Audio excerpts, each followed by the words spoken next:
RCR, la red que comunica y une al Perú. Somos RCR, Red de Comunicación Regional. A esta hora saludamos a Lorena Sandoval, presidenta de la Cámara de Comercio y la Producción de Cajamarca, que le agradecemos la amabilidad que siempre tiene con RCR, Red de Comunicación Regional. Qué gusto saludarla, muy amable. ¿Qué tal, José? Buenas tardes. En primer lugar, como siempre, hacerles llegar el saludo de nuestro Consejo Directivo y de todos los miembros de la Cámara de Comercio y Producción de Cajamarca.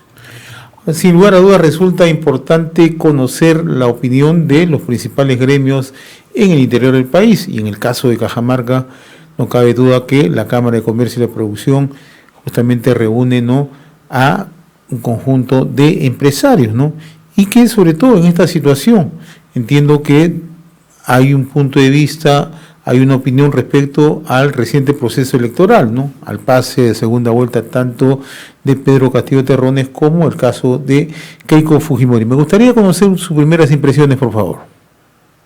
Bueno, en realidad yo creo que después de la impresión inicial, todos tenemos la obligación moral de reflexionar del por qué los resultados de esta elección, ¿no? Nos hemos visto de alguna manera entre dos discursos y propuestas bastante radicales. No hemos logrado encontrarnos en un centro. Yo creo que es porque nos falta un poco voltear nuestra mirada hacia los rincones más escondidos de nuestro país, ¿no?, que viven una realidad que nosotros desde las ciudades no logramos ver y que son obviamente también presa fácil de discursos radicales que les ofrecen solucionar esa situación de abandono, de pobreza, de invisibilidad, pero que hay que tener mucho cuidado porque no necesariamente están en la capacidad de solucionarlo tal como lo plantean, ¿no? Ahora, yo leí unas declaraciones suyas donde usted indica que a nivel de propuestas, algunas de las medidas que plantea, por ejemplo, Perú Libre, y luego vamos a analizar la que plantea Fuerza Popular, como el cambio de constitución del 93, no son ejecutables y otras son bastante riesgosas, ¿no? ¿Cuál cree usted que podría ser un punto medio, ¿no?, para encontrar una salida a la difícil situación que estamos viviendo? A ver, nosotros lo discutíamos en algunos espacios internos. Entendemos todos que hay cosas o puntos en la Constitución que pueden ser modificados para mejor, obviamente, pero hay que hacer todo un análisis de lo que se necesita. Uno no puede, sin conocer a fondo la Constitución, pedir un cambio total, ¿no? Y uno tiene la impresión de que se quiere cambiar la Constitución para modificar el capítulo económico, que tampoco se ha revisado o se ha conocido. Uno escucha discursos como que vamos a modificar la Constitución para evitar los monopolios y no sabemos que nuestra Constitución tiene artículos antimonopolio que regulan de una manera muy efectiva muchas cosas en la teoría legalmente. El problema es que no se ejecutan. Entonces, yo creo que la solución va más por buscar caminos que nos ayuden a cumplir la legislación, a ir hacia la formalidad, incluso ya como ciudadanos, cada uno a tener actitudes más de colaboración entre nosotros, ¿no?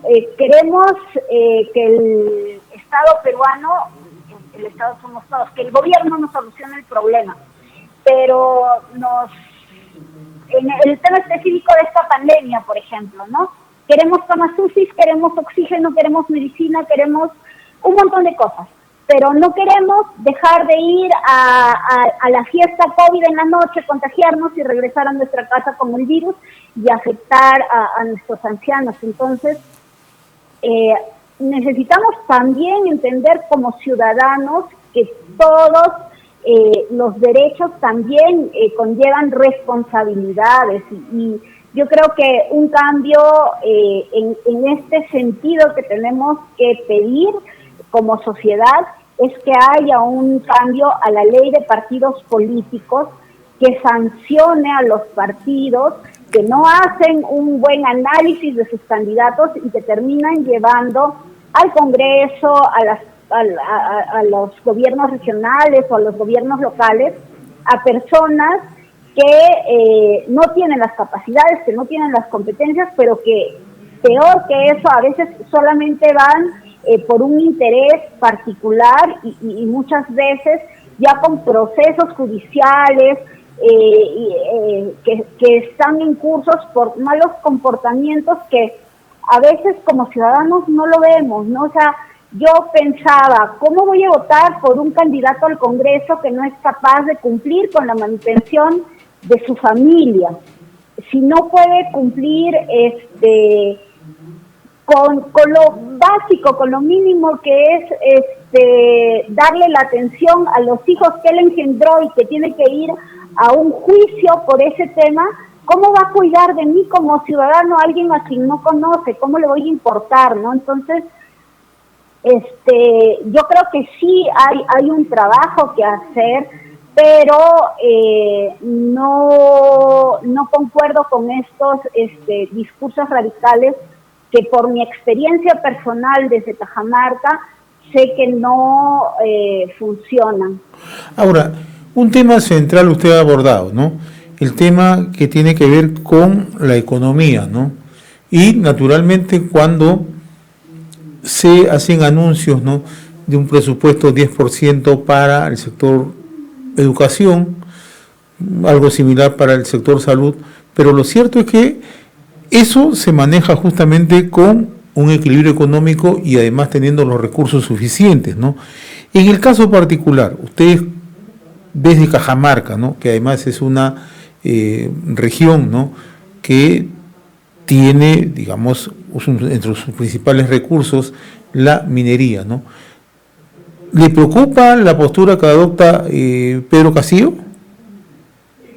Claro que me preocupa de sobremanera y justamente por lo que yo le decía, porque nosotros en Cajamarca ya vivimos desde el 2011 esta ilusión de la promesa del nuevo modelo económico que se iba a centrar en un desarrollo del sector agrícola y que iba a ir contra la gran minería.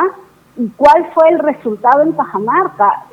Nunca hubo tan ansiado desarrollo agrícola porque era obvio que no había habido un análisis profundo de lo que se necesitaba y que no se habían estudiado cuáles eran las condiciones del sector agrícola y se fue contra la gran minería y lo que perdimos fueron miles de puestos de trabajo que de alguna manera sostenían algunos espacios económicamente, porque es una cadena, ¿no? El trabajo formal, bien remunerado, de calidad, digamos, no el subempleo, genera un movimiento económico alrededor. Entonces todo eso en Cajamarca se perdió. Nosotros desde el 2011 hemos venido en una recesión económica, yo ya le llamo crónica, ¿no?, que estábamos logrando levantar durante el 2019 antes de la pandemia.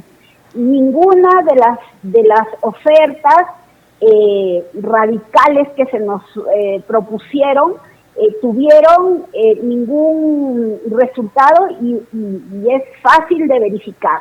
Todos los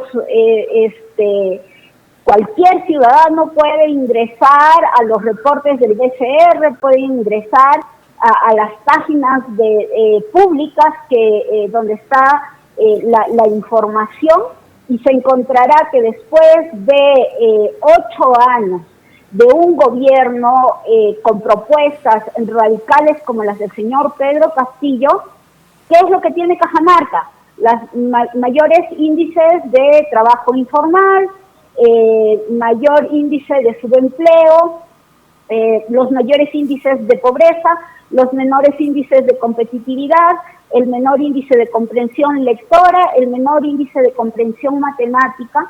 Entonces,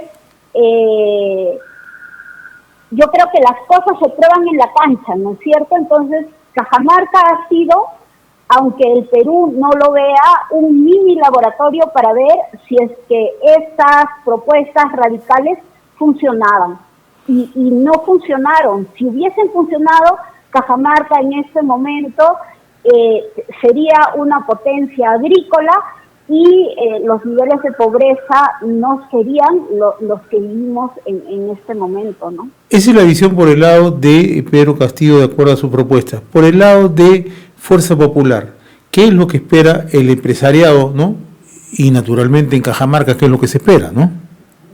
Yo creo que las propuestas, y tal cual como propuestas, porque igual es un poco lo que yo le decía del señor Pedro Castillo, tiene propuestas que a uno le llegan mucho al corazón, que ya desde una visión de ejecución del sector público, uno se da cuenta claramente que no son ejecutables porque no hay presupuesto, porque no hay recursos, porque no hay capacidades.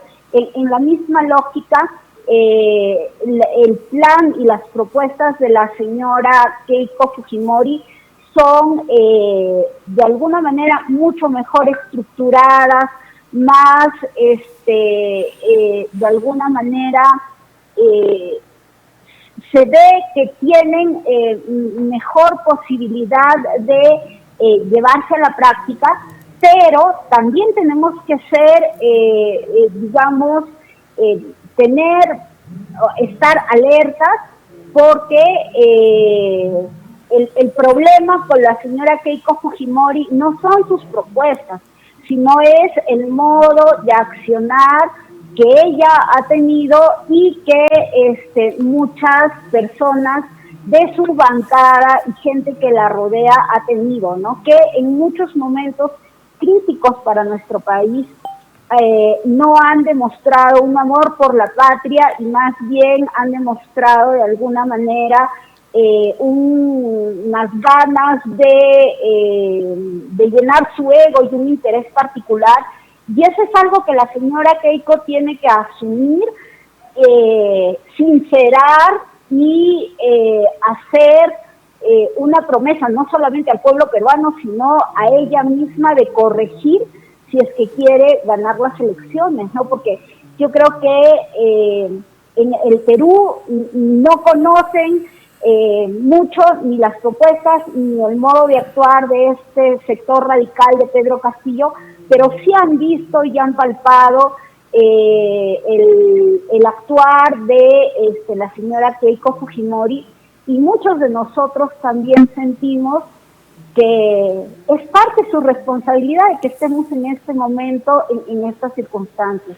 Si su bancada hubiese sido más consecuente con el desarrollo del país que con su propio ego, estaríamos en una situación en la que todos votaríamos por ella con la mayor de las alegrías, y no estaríamos en este momento en una crisis de vacunas, en una crisis sanitaria, en una crisis política que finalmente nos afecta económicamente, ¿no? Entonces, es mi opinión particular. Yo entiendo que el sector empresarial y gremial también tiene cosas bastante marcadas en esta elección, que sí necesitamos un compromiso real de la señora Keiko Fujimori y de las personas que la rodean, de que va a haber un cambio de actitud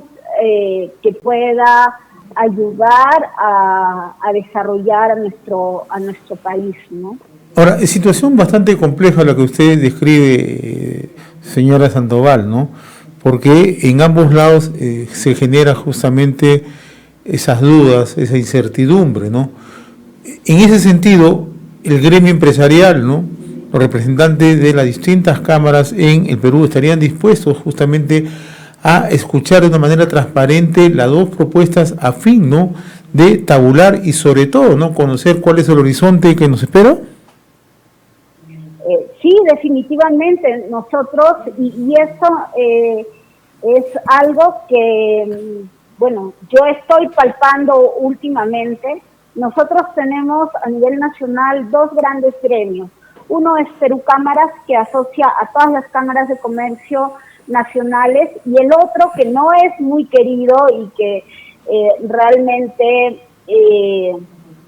todos sabemos que genera de alguna manera algún nivel de rechazo, que es la CONFIEP. Nosotros hemos tenido varias reuniones y yo he sentido un cambio bastante radical con respecto a otros años, en donde de alguna manera las discusiones iban centradas a que el sector privado tenía que tomar una posición específica en favor o en contra de alguien, y en las reuniones en las que estoy participando ahora se nota muchísimo una apertura diferente, y esta necesidad de conciliar, de escuchar.